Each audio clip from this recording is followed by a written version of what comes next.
The House That Wouldn't Let Go. Chapter 1, The Inheritance.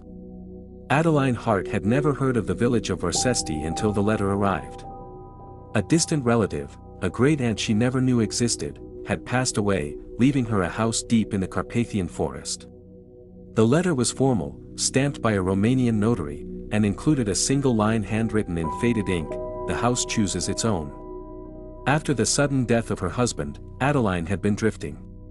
The idea of escaping to a quiet, remote place felt like a lifeline. She packed her things, booked a one-way ticket, and arrived in the village on a foggy October morning. The locals were quiet, their eyes wary when she mentioned the house. One old woman pressed a rosary into her hand and whispered, "Don't stay past the third night." Chapter 2, Arrival. The house stood at the end of a winding dirt road, surrounded by skeletal trees. It was massive, Victorian in style, with spires and arched windows, its stone walls darkened by age and moss. The air around it felt heavy, like the forest was holding its breath. Inside, the house was untouched by time. Furniture covered in white sheets, chandeliers thick with cobwebs, and a scent of lavender and decay. The electricity worked, surprisingly, and the fireplace still held charred wood. That night, Adeline heard footsteps above her room. She dismissed it as the house settling. But when she woke, the mirror in her room had fogged over, and someone had written, "You're home." Chapter 3, The Nursery. On the second day, she explored the west wing. Behind a bookshelf, she discovered a hidden door. It creaked open to reveal a nursery, untouched, but wrong. The toys were antique, their eyes scratched out. A rocking horse moved on its own. On the wall, crayon drawings depicted a woman who looked exactly like Adeline, standing beside a child with no face. She felt a chill. The air in the nursery was colder than the rest of the house. As she turned to leave, the door slammed shut behind her.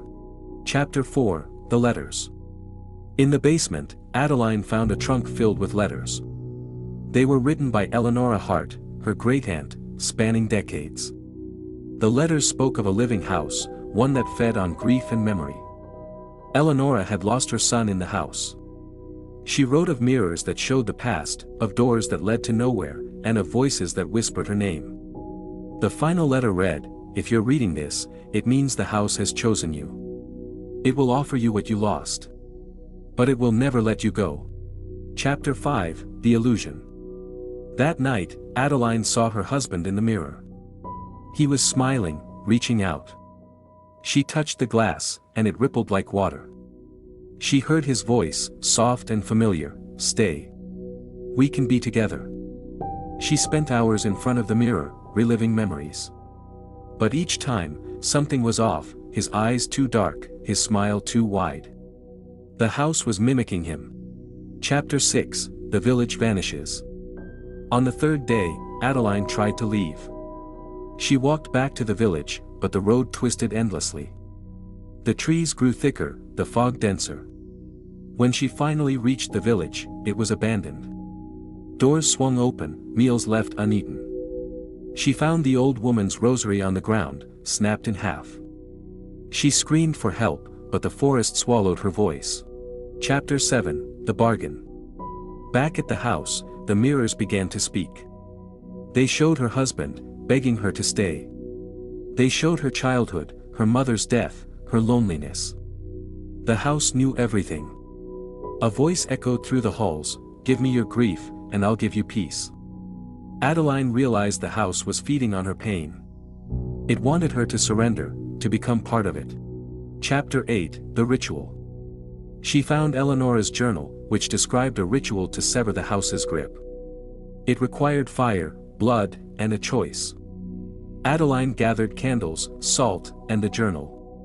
She drew the symbols in the nursery, lit the candles, and spoke the incantation.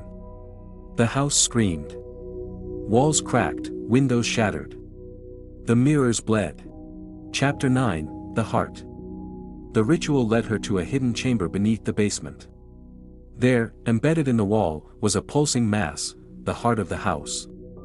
It throbbed with light and shadow, whispering her name. She had to choose, destroy it and lose the illusion of her husband forever, or surrender and live in a dream. She raised the knife. Chapter 10, Release. The house burned. Flames licked the walls, devouring the nursery, the mirrors, the heart. Adeline stood in the center, chanting until the roof collapsed. She woke in the forest, alone. The house was gone, only ashes remained.